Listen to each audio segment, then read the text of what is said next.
Alrighty, so now we're going to do a little bit more with multiplying monomials when we're substituting. So we're going to sub in. We're going to sub in for what x is and then simplify, because we need to evaluate, which means find a number. Or find a number as an answer. So we've got here 3 plus x minus 4 times quantity 2x plus 1. So when I say that times quantity, that's the way we say it when there's brackets. Okay?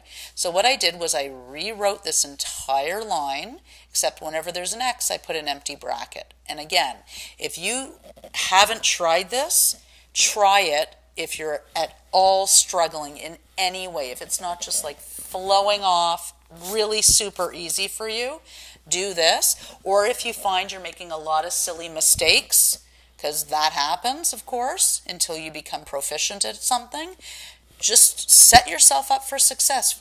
I've given you lots of different ways and tips and ideas. Use them. Okay? So now I'm going to sub in -2 here and here. And now I'm going to write up what I've got. So that's plus minus, so that's -2. And then this is -4. And then in the bracket, I have 2 times -2 is -4 plus 1. So I've got here 3 minus 2. And then I've got -4 times -3. Notice I'm using BEDMAS, doing the brackets first. -4 plus 1 is -3. So now I've got 3 minus 2, minus times minus is plus, 3 times 4 is 12, and now I've got just a bunch of adding and subtracting, so I can do them all together. 3 minus 2 is positive 1, plus 12 is positive 13. Now you may be saying, well, I don't want to do all those steps. You know what I'm going to say to you? Too bad. Just do them. Because you're going to find that if you skip steps, what will happen is you will make silly mistakes. And until you are so practiced that you're just like, this is ridiculous, I don't need to do, like, maybe you could go straight from here to here.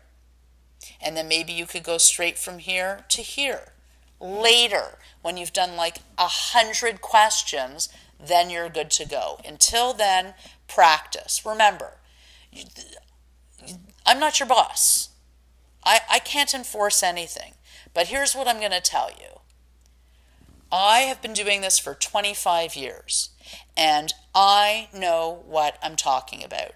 I teach high-level math, both at the university and at the high school level, and my specialty is helping people figure out, once they're getting 93, 94, 95, how they can use their brain to look for certain things so that they can get 98, 99, and even 100. Okay?